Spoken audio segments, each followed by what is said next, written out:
नमस्कार, आप देख रहे हैं बात साफ है। मैं हूं आपके साथ नैना यादव और आज बहुत एक अहम विषय लेकर हाजिर हूं मैं। आज का विषय है व्हाइट कॉलर जिहाद। अब आप कहेंगे व्हाइट कॉलर जिहाद आखिर होता क्या है?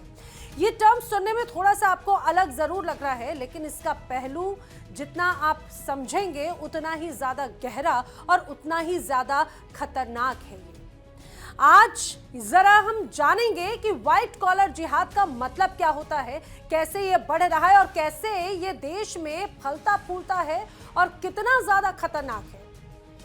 हाल ही में दिल्ली में बम ब्लास्ट होता है और उसके बाद में ये दर्शाता है सबसे पहले कि आखिर ये बम ब्लास्ट हुआ कैसे, इसमें कौन कौन लोग कनेक्ट हुए। व्हाइट कॉलर जिहाद या व्हाइट कॉलर टेरर इकोसिस्टम, इसका मतलब क्या होता है? दरअसल ये पूरा सीन जहां पर प्रोफेशनल्स जैसे doctors, teachers, engineers, IT professionals, researchers या फिर स्टूडेंट्स, अच्छी जगह पर काम करने वाले, अच्छे इंस्टीट्यूट्स में पढ़ने वाले, उन लोगों को टारगेट करना जो आम नजर में एक रिस्पेक्टेबल प्रोफेशंस में नजर आते हैं और उन्हें ही रेडिकलाइजेशन के जरिए टेरर मॉड्यूल का हिस्सा बना लिया जाता है। उनका काम सिर्फ बॉम्ब लगाना या सुसाइड अटैक करना नहीं होता, बल्कि फंड जुटाना, लॉजिस्टिक्स सपोर्ट एक तरह से कलेक्ट करना, साइबर प्रोपोगेंडा एक तरह से क्रिएट करना, कम्युनिकेशन एक तरह से क्रिएट करना और इसके साथ ही तमाम तरह के जो इंफॉर्मेशंस उनको एकत्रित करना इनका एक तरह से मुख्य हिस्सा होता है। अब हाल ही में जिस रूप में बड़ी गिरफ्तारियां हुई, जम्मू कश्मीर से लेकर गुजरात तक, फरीदाबाद से लेकर लखनऊ तक, उसमें कई बड़े कॉमन फैक्टर्स नजर आए, जिसमें यह तो स्पष्ट हो गया कि पिछले कुछ वक्त से भारत में यही व्हाइट कॉलर टेररिज्म का मॉड्यूल बड़े स्तर पर फलता फूलता नजर आया और बड़े स्तर पर एक्टिव नजर आया। और यही व्हाइट कॉलर टेररिज्म वाले जो लोग हैं वो एक तरह से स्लीपर सेल के तौर पर काम करते रहे हैं और बहुत घातक भूमिका इनकी नजर आई है।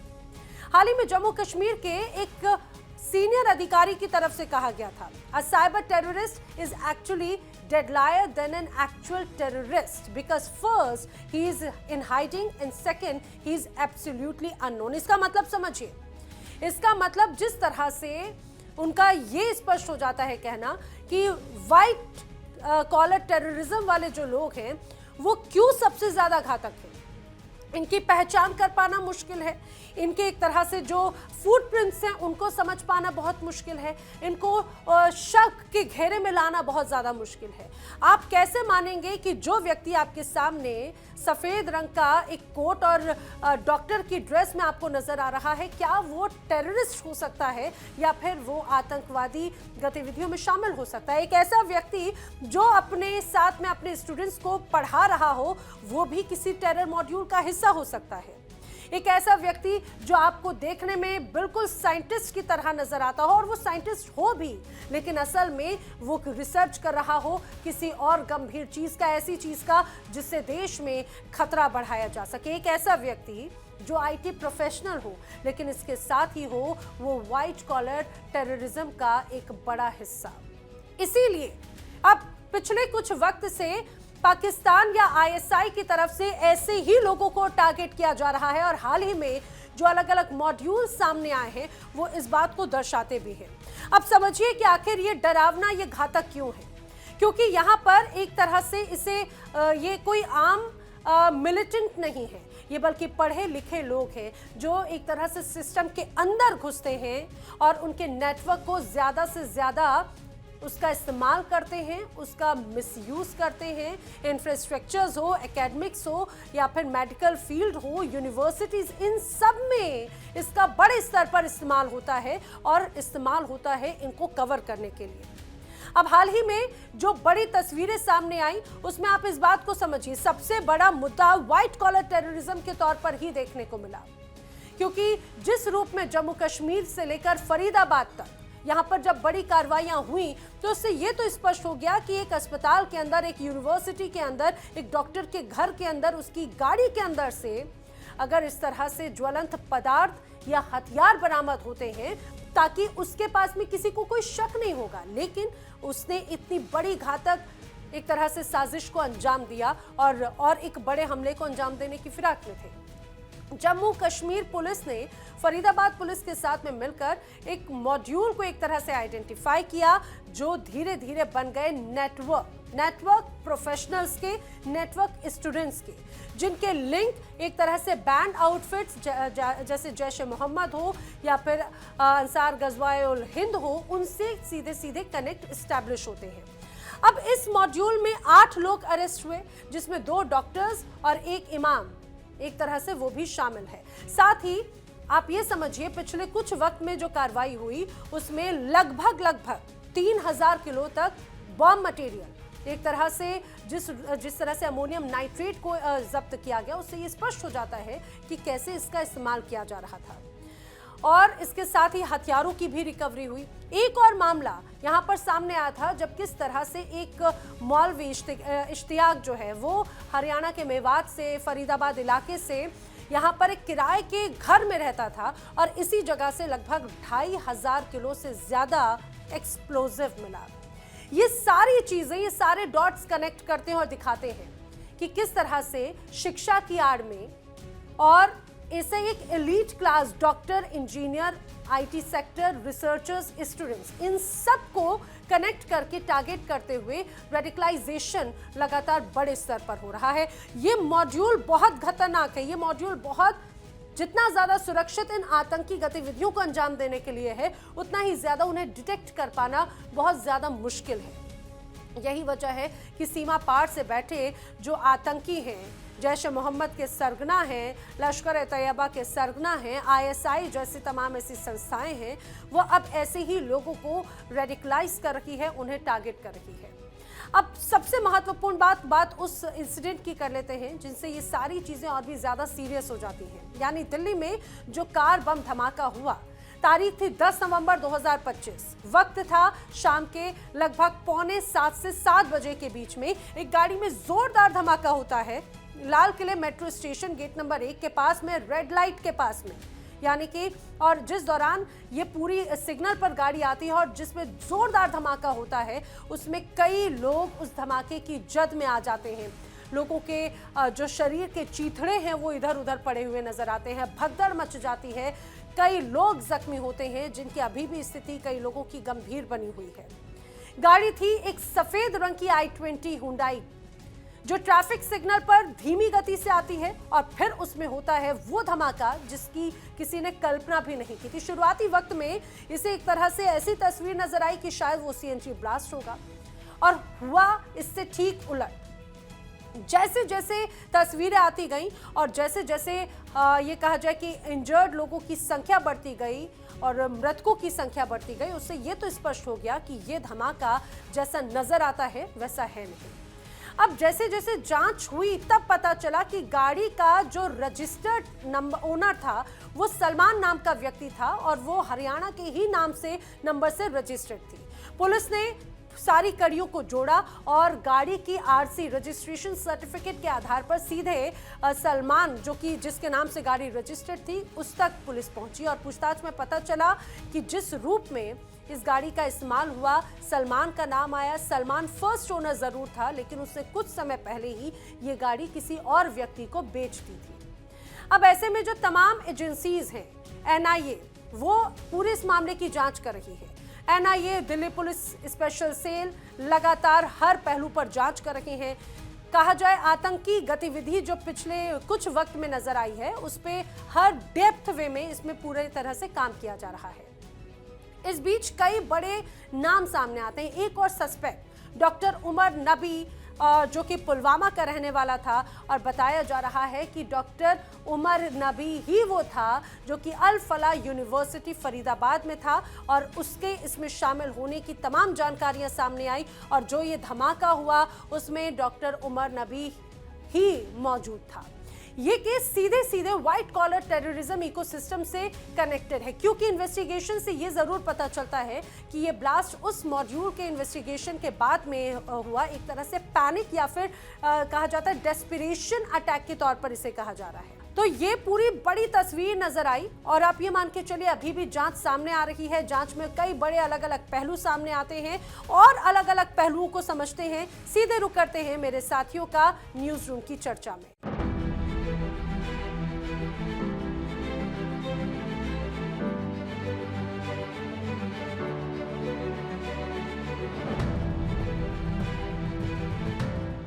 तो आपने पूरे मामले को बात साफ है मैं अच्छे से समझा और विस्तार से बात साफ है मैं आपको बताया गया कि कैसे कौन इस पूरे घटनाक्रम में शामिल था। अब देखिए जो मामला सामने आ रहा है वो आ रहा है व्हाइट कॉलर टेरर मॉड्यूल का, यानी कि आम लोग और साफ शब्दों में कहा जाए तो वो शरीफ लोग जो कि रोज़मर्रा के अपने काम करते हैं, अच्छे पदों पर होते हैं, या तो वो ऑफिस जाते हैं या फिर डॉक्टर होते हैं या इंजीनियर्स होते हैं, उस श्रेणी में ये लोग आते हैं। और ये लोग कैसे इसमें इन्वॉल्व हो सकते हैं, ये बहुत बड़ा प्रश्न था। हर कोई हैरान हो गया जब सामने आया कि भाई ये जितने भी आतंकी हैं, इनको अब सीधा आप आतंकी ही कहिएगा, इनके लिए और कोई शब्दावली का इस्तेमाल करने की आवश्यकता नहीं है। वो उनके नाम के आगे डॉक्टर लगा हुआ है। विदेश गए यानी चाइना गए, कोई जाके वहाँ से डॉक्टरी की पढ़ाई की, फिर आके भारत में एग्जाम देने के बाद जिस तरीके से प्रैक्टिस होती है वो यहाँ पर। ये वाइट कॉलर टेरर मॉड्यूल यानी कि आप समझ लीजिए वाइट कॉलर जिहाद जो किया गया है, इसी का पर्दाफाश हुआ है। पढ़े लिखे लोगों का इस्तेमाल, जिसमें डॉक्टर मुजम्मिल अहमद ये इसका नाम शामिल, डॉक्टर अदील अहमद का नाम शामिल, डॉक्टर शाहीन का नाम शामिल, डॉक्टर उमर उन नबी का नाम शामिल, एक मौलवी भी इसमें इरफान अहमद जो सभी को रेडिकलाइज करता था, जो एक आप उनके धर्मगुरु कह लीजिए, उसको भी पकड़ा गया है और जो गाड़ी जिसके नाम पे थी उसको भी पकड़ा गया है। लेकिन ये अब ये नया सवाल खड़ा करता है कि शिक्षित लोग भी इसमें सम्मिलित हैं। अभी थोड़ी देर पहले हमने एक चर्चा भी करी थी आपस में हम सब ने मिलकर, तो ये बात हमें लगता है कि जो ज्यादा पढ़े लिखे हैं उनको शायद रेडिकलाइज करना ज्यादा संभावना है उसकी, क्योंकि एक्सपर्ट्स ये समझते हैं कि वो एक थॉट प्रोसेस उनकी होती है, एक विचारधारा, एक तरफ उनकी झुकाव जरूर होता है। तो वो शायद एक गरीब तबके के व्यक्ति से, एक मेहनती व्यक्ति जिसको अपनी रोजी रोटी तलाशनी है, उसके बनस्पत उनको रेडिकलाइज करना ज्यादा संभावना उसकी रहती है। और ये बहुत चौंकाने वाली बात है कि भाई जिनके कंधों पर लोगों की जान बचाने की जिम्मेदारी थी, या तो वो जहर बना रहे हैं या तो वो ऐसे विस्फोटक इकट्ठा कर रहे हैं। मीनाक्षी, बिल्कुल, क्योंकि इसमें जो ज़्यादातर नाम निकल करके सामने आए हैं वो डॉक्टर्स के नाम हैं। इसके अलावा जो असिस्टेंट प्रोफेसर हैं उनके नाम हैं। अब यही वजह है कि हर कोई जानना चाहता है कि इन लोगों का जो ब्रेन वॉश है वो कैसे किया गया था। तो ऐसे में बताया ये जाता है कि एक ऐसे व्यक्ति के ये संपर्क में थे जिससे लगातार मुलाकात कर रहे थे, जैसा कि अभी नाम शिवम की तरफ से लिया भी गया उस व्यक्ति का, कि किस तरीके से वो इन्हें बहला रहा था, फुसला रहा था। लेकिन सवाल ये कि क्या इस तबके के लोगों को, यानी पढ़े लिखे व्हाइट कॉलर लोगों को भी बहलाया फुसलाया जा सकता है? किस तरीके से वो अपने साथ इतनी बड़ी मात्रा में विस्फोटक लेकर के फरीदाबाद आ जाते हैं? इतना ही नहीं, इनके कई और कनेक्शन निकल करके सामने आए। इनका तुर्की कनेक्शन निकल करके सामने आया है। इसके अलावा इनका पाकिस्तान कनेक्शन निकल करके सामने आया है कि किस तरीके से डॉक्टर उमर, जो कि उस ब्लास्ट में हालांकि बताया ये जा रहा है मारा गया है, डीएनए सैंपलिंग उसकी जरूर हो रही है, क्योंकि 2 शव ऐसे हैं जिनकी पहचान अभी तक नहीं हो पाई है। उसमें से इस आतंकी का शव भी हो सकता है और इसके सैंपलिंग के लिए बाकायदा उसकी मदर का सैंपल लिया गया है, डीएनए अब इसका मिलान होने वाला है। लेकिन सवाल ये कि ये तुर्की गया हुआ था, तुर्की में जाकर के इसने जैश-ए मोहम्मद के आकाओं से मुलाकात की है। जांच एजेंसियां सूत्रों के हवाले से हमें ये जानकारी मिली थी, इसके बारे में हमने बाकायदा दिखाया भी कि कैसे ये तुर्की जाता है, जैश-ए मोहम्मद के हैंडलर से जाकर के मुलाकात करता है। उसके बाद उसे आदेश ये मिलते हैं कि देश के अलग अलग हिस्सों में फैल जाओ, एक ही जगह मत रहो। और यही वजह है कि जब जांच शुरू हुई है तो जांच के तार भी इसी तरीके से फैले हुए नजर आ रहे हैं। जम्मू कश्मीर हो, हरियाणा हो, उत्तर प्रदेश हो या फिर दिल्ली हो, हर जगह जांच की जा रही है। और इनके जो पूरे कनेक्शन निकल करके सामने आ रहे हैं वो फरीदाबाद, गुरुग्राम, इसके अलावा दिल्ली, गाजियाबाद से निकल करके सामने आए, सहारनपुर से निकल करके सामने आए, जम्मू कश्मीर से निकल करके सामने आए। तो किरण, ये तमाम लोगों को जो ये कहा गया था कि आप फैल जाओ, इन्होंने बखूबी उसे निभाया भी, फैल भी गए, लेकिन जो कुछ हुआ वो छटपटाहट में हो गया। बिल्कुल, जो कुछ हुआ वो छटपटाहट में हुआ। उनको लगा कि अब तो हमारे कई साथी जो है वो पकड़े गए हैं, हम भी पकड़े जाएंगे। और ऐसे में उन्होंने कहा कि एटलीस्ट जो हमने प्लान बनाया है उसको हम कहीं ना कहीं एग्जीक्यूट यहाँ पर कर दें, जो कि हो नहीं पाया। लेकिन फिर भी कई लोगों की जान जो है वो चली गई है और इस तहत जो है हमारी जांच एजेंसियां भी कार्रवाई कर रही हैं, यानी कि जांच की दिशा धीरे धीरे आगे बढ़ते हुए चली जा रही है। और इस बीच में देखिए बड़ा खुलासा, जैश-ए-मोहम्मद का तो नाम लिया ही जा रहा है कि किस तरह से इससे कनेक्टेड ये सारे आतंकवादी थे और जो हमला किया गया वो कहीं ना कहीं इसी मॉड्यूल के तहत जो है वो किया गया है। लेकिन अंसार गजवत उल हिंद ये संगठन, जो कि आपको बता दे 2019 आते आते जो है वो डीएक्टिव हो गया था, क्योंकि जाकिर मूसा जो इसका सरगना था उसकी मौत हो गई थी। उसके बाद कई लोगों ने इसको संभाला, लेकिन कई सरगना इसको चला आगे नहीं पाए और उसके बाद जो है ये डीएक्टिव मोड में आ गया था। एक बार फिर से एक्टिव मोड में आता हुआ ये जो संगठन है वो दिखाई दे रहा है। और ये देखिए हिजबुल से अलग होकर के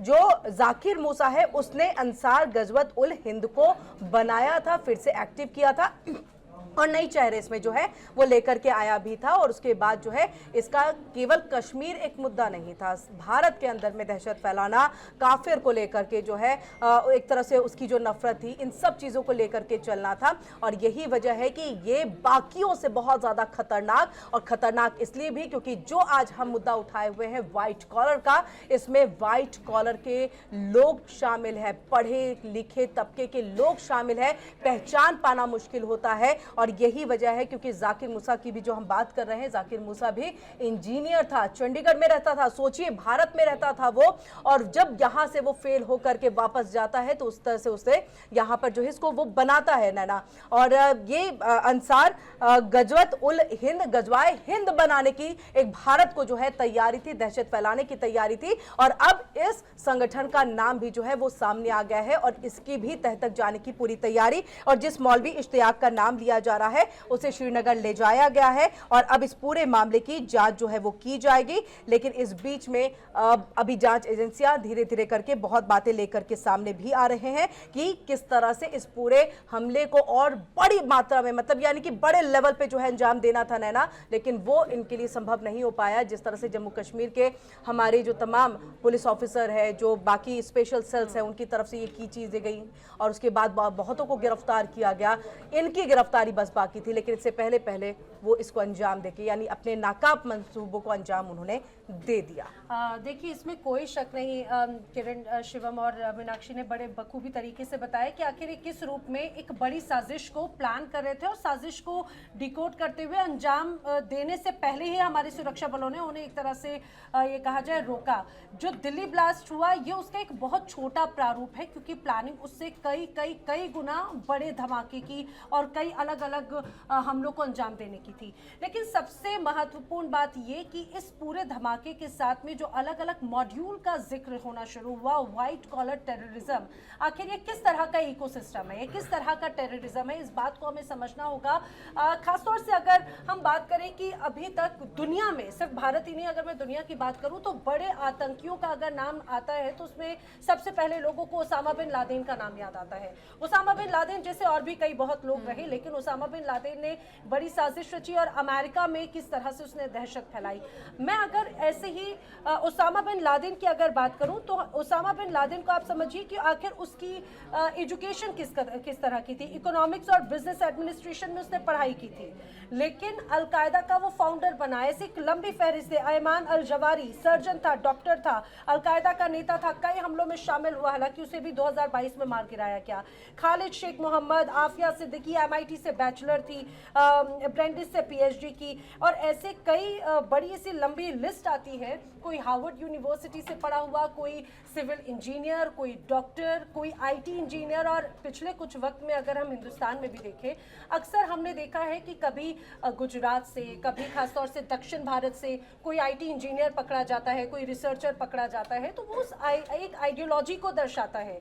कैसे चाहे बात वो ISIS के मॉड्यूल्स हो या फिर उसके बाद में ऐसे आतंकियों आतंकियों को, अब बड़ी बात यह है कि पहले एक अलग लोगों के मन में धारणा थी और आतंकियों के जो हैंडलर्स थे उनको ऐसा लगता था कि जो गरीब तबके का व्यक्ति है आप उसे पैसे का एक तरह से लुभावन दीजिए, लालच दीजिए कि वो फिदाइन बन जाएगा, आतंक के रास्ते पर आएगा। और ऐसा नहीं कि इस तरह का पहले रहा नहीं। हमने खासतौर से हिंदुस्तान में देखा, जम्मू कश्मीर की तरफ जो पत्थरबाजी हुआ करती थी उसमें एक बहुत बड़ा रीजन ही यही था।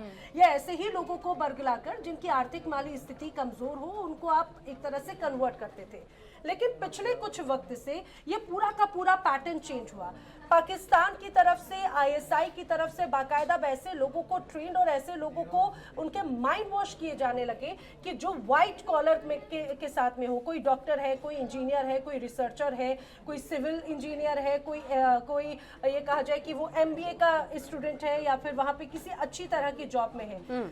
ऐसे लोगों को अगर वो इस तरह से किसी आतंकवादी, किसी इकोसिस्टम का अगर वो हिस्सा बनाते हैं तो उसकी वजह क्या है? मुझे लगता है कि किसी उनके को शक नहीं को होगा। पकड़ना, यस, आखिर उनके सर्कल को समझना। अभी भी जो फरीदाबाद का मॉड्यूल हुआ उसमें किसी को कैसे शक जाता कि एक एमबीबीएस डॉक्टर, उसके पास में हथियार होंगे, एक एमबीबीएस डॉक्टर जो लोगों को एक तरह से जान बचाने का काम करता है या फिर लोगों को पढ़ाने का काम करता है या किसी भी भूमिका में वो इस तरह की चीजों में संलिप्त होगा। लेकिन बहुत ऐसे एग्जाम्पल रहे किरण जिसमें एनजीओज हो, जिसमें लिटरेचर्स हो, जिसमें प्रोफेसर्स हो, जिसमें आईटी इंजीनियर्स हो, रिसर्चर्स हो, उन सबको अब ऐसे टारगेट करके ये सबसे ज्यादा घातक है। बिल्कुल नैना, कहीं ऐसा नहीं लग रहा है कि मतलब, क्योंकि अभी जब हमारी बातचीत एक्सपर्ट से भी हो रही थी और उन्होंने भी देखिए ये कहा कि बहुत ज्यादा बुद्धिजीवी होना भी कहीं ना कहीं फायदेमंद तो है, लेकिन इसका एक डिमेरिट भी हो जाता है कि आप चर्चा इन चीजों पे बहुत ज्यादा करते हैं और जब आप बातचीत बहुत करते हैं तो आपकी आइडियोलॉजी, आप जो है एक दूसरे से कनेक्ट करते हैं, आप किसी चीज को खराब कहने में आपको गुरेज नहीं होता है, अपनी बात बिल्कुल बात रखते हैं।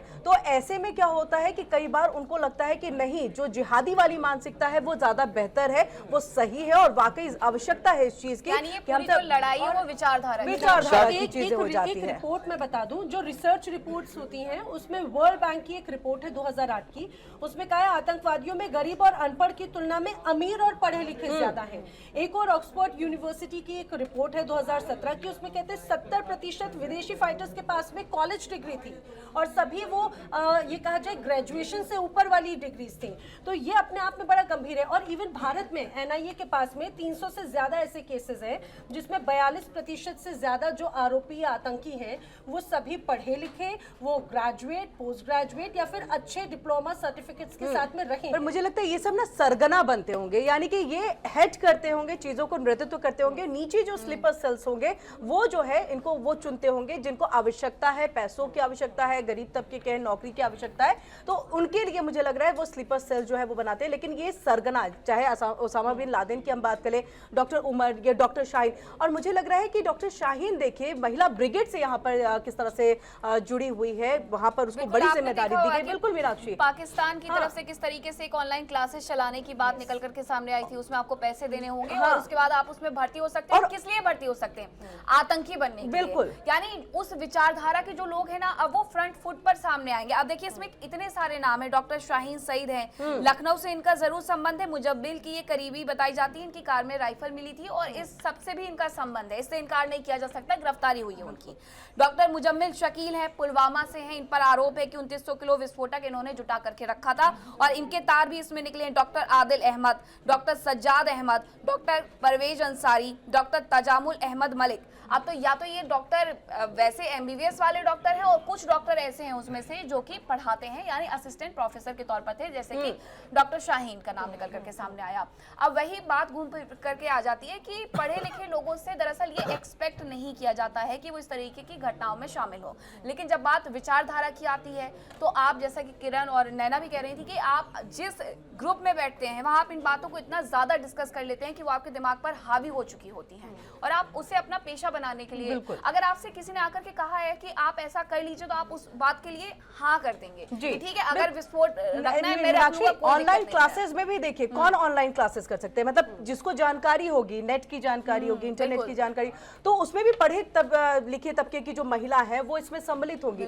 तो शुरुआती दौर में तो मुझे लग रहा है कि इनको मतलब अच्छा आप क्या अच्छा जानती है ये सब कहते हुए उनको लाया जाएगा, फिर उसके बाद आतंकी बनाने की तरफ जो है उनको धकेला जाएगा। और बहुत महत्वपूर्ण है, आज का वक्त जो है वो सोशल मीडिया का है। कनेक्ट होना बहुत इजी है, कनेक्ट करना बहुत इजी है, और अलग अलग डार्क वेब पे भी इस तरह के 10 तरह के प्लेटफॉर्म से, इससे इतना टेलीग्राम कनेक्शन सामने आया है, टेलीग्राम को किस रूप में इस्तेमाल किया गया। लेकिन एक और रिपोर्ट उसमें कहा जाता है कि जो ग्लोरिफिकेशन एक तरह से होता है वो उसे बड़े स्तर पे बताया जाता है, और जो अलकायदा बगदादी जो सभी पीएचडी होल्डर्स या ये रहे उनको एक तरह से ये लोग हीरो के तौर पर कहीं ना कहीं बताते हैं। और दूसरा कहीं ना कहीं जो अगर हम बात करते हैं गवर्नमेंट से जो उनकी कहीं ना कहीं मतभेद होते हैं, ग्रीवेंसेस होते हैं, अभी रिसेंटली आर्टिकल 370 को लेकर हो, सीएए को लेकर हो, एनआरसी को लेकर हो, एक अलग छवि क्रिएट करने की कोशिश की गई, और उसमें सभी को टारगेट कैसे किया गया कि ये जो डॉक्टर्स हैं ये देखिए सब अपने हक की आवाज उठा रहे हैं, और आप आगे नहीं बढ़ेंगे तो फिर उनके हक की आवाज और ऐसे लोगों की बातें सुनी भी जाएंगी। यस, इसीलिए ऐसे लोगों को बाकायदा टारगेट पिछले कुछ वक्त से किया जा रहा है। जिसमें ग्लोरिफिकेशन की बात करी थी शिवम, उसमें कहते हैं आईएसआईएस और अलकायदा की जो कुछ प्रोपेगेंडा मैगजीन्स हैं, डैबिक और रूमिया, वहां पे बाकायदा इस तरह के हाई क्वालिटी कंटेंट बनाया जाता है जिससे लोगों को एक तरह से अट्रैक्ट करते हैं वो, और उन्हें उनके पोस्टर बॉय, पोस्टर गर्ल्स इसी के जरिए तो ये खुलासा भी हुआ। बिल्कुल। इसमें देखिए वही घूम फिर के वही बात आ जाती है कि पाकिस्तान को ज़रूरत है ऐसे लोगों की, और वो मज़हब का सहारा लेते हैं। इस बात को आप साइड नहीं कर सकते, इसको दरकिनार नहीं कर सकते। डॉक्टर तो लगा है, फिर उसके बाद में नाम क्या है ये भी जानना बहुत ज़रूरी है। और ये पूरा का पूरा मॉड्यूल पढ़े लिखे तो फिर पढ़े लिखे तो बाकी मजहबों में भी हैं, बाकी धर्मों में भी हैं। क्या आप यही उम्मीद करेंगे किसी और से? हालांकि लेकिन जिहाद वाली मानसिकता दूसरे धर्मों में नहीं है ना, वो सिर्फ इसी धर्म में है, इसलिए यहाँ पर उस तरह की बातें ज्यादा होती है। आप और हम चारों बैठ जाए तो मुझे लग रहा है हम अपने धर्म में अच्छी ही बातों को रखेंगे, किसी को कन्वर्ट करने को लेके या हमारे धर्म में मतलब ऐसा हुआ है लोगों को लाना चाहिए या जिहाद करना चाहिए, हम इस पे बातें नहीं करेंगे। घर वापसी जैसी चीजें नहीं होंगी हमारे में बात। ये देखिए क्या बोला जाए, फिर मजहब पे कुछ बोलना फिर वो भी ठीक नहीं रहेगा मुझे लगता है। लेकिन एग्जैक्टली हो यही रहा है कि ये एज अ कई लोग स्लीपर सेल भी कहते हैं, लेकिन ये एग्जैक्टली स्लीपर सेल की कैटेगरी में आते हैं या नहीं आते ये भी देखना होगा। लेकिन आ सकते हैं, क्योंकि आप ये समझिए कि आज तो डॉक्टर बने नहीं, लंबे समय तक पढ़ाई करी और इतना लंबे समय इन्होंने विदेश में भी बिताया और ये सब कुछ इन्होंने किया, तो इनका ब्रेन वॉश एक दिन में नहीं हुआ होगा, काफ़ी समय लगा होगा। और एक परिवार इसमें से शायद एक ये भी था, मैंने कहीं रिपोर्ट्स में देखा था टेलीविजन में, कि एक परिवार ऐसा था कि वो कहते थे, अब जम्मू कश्मीर में एक अलग मसला था कि आप प्रो इंडिया हैं या प्रो इंडिया नहीं है। तो एक परिवार ऐसा था कि जो कहते थे हम प्रो इंडिया थे, इसके लिए हमें बहुत परेशानी झेलनी पड़ती थी। अब उस परिवार से भी एक लड़का अगर निकल जाए जो कि एंटी इंडिया हो गया बाद में, यानी कि आज की दौर में, तो उसको किस लेवल पर ब्रेन वॉश किया गया होगा, वो भी एक सोसाइटी में एडजस्ट करने के लिए उसने खुद के अंदर क्या बदलाव किए होंगे। तो रेडिकलाइजेशन का पूरा प्रोसेस था जो वो किया गया था, और इनके बड़े अच्छे रूट्स यहाँ भारत में थे। बहुत बड़ी त्रासदी जो बहुत बड़ा एक अटैक जो है वो सिक्योरिटी एजेंसीज ने रोक दिया, इतना बड़े लेवल पर हमें एक्सप्लोजिव मिल गए। अगर ये ना मिलते तो आप अंदाजा भी नहीं लगा सकते कि कितना यहाँ पर धमाके होते। पुलवामा में भी जो धमाका हुआ था वो इतने ज्यादा उसमें भी एक्सप्लोजिव नहीं था। अगर आप बात करें, शिवम जनरल बिपिन रावत की बात याद आती है, क्योंकि उन्होंने वो 2.5 फ्रंट की जो बात की थी, मीनाक्षी आप सबको भी चीजें याद होंगी। उन्होंने कहा था कि 2.5 फ्रंट में हम चाइना और पाकिस्तान को 2 में रखते हैं, हाफ हमारे देश के अंदर में। लेकिन उसके बाद जो बदलाव हुआ, ऐसा लगता है वो कह रहे कि 2 तो हमारे ही देश में है, हाफ हम चाइना और पाकिस्तान को दे, यानी चैलेंज हमारे देश के ही अंदर में है, और वही लड़ाई सबसे ज्यादा जो है इसके लिए लड़नी पड़ेगी। चाहे आप किसी भी मजहब की तो बात हम नहीं करेंगे, ये तो अपनी सोच है, विचारधारा है, चीजें हैं। इसी के साथ न्यूज रूम में इतना ही। वक्त एक छोटे से ब्रेक का, छोटा सा ब्रेक लेंगे, कहीं मत जाइएगा, तुरंत वापस आएंगे। खबरों का सिलसिला लगातार जारी रहेगा।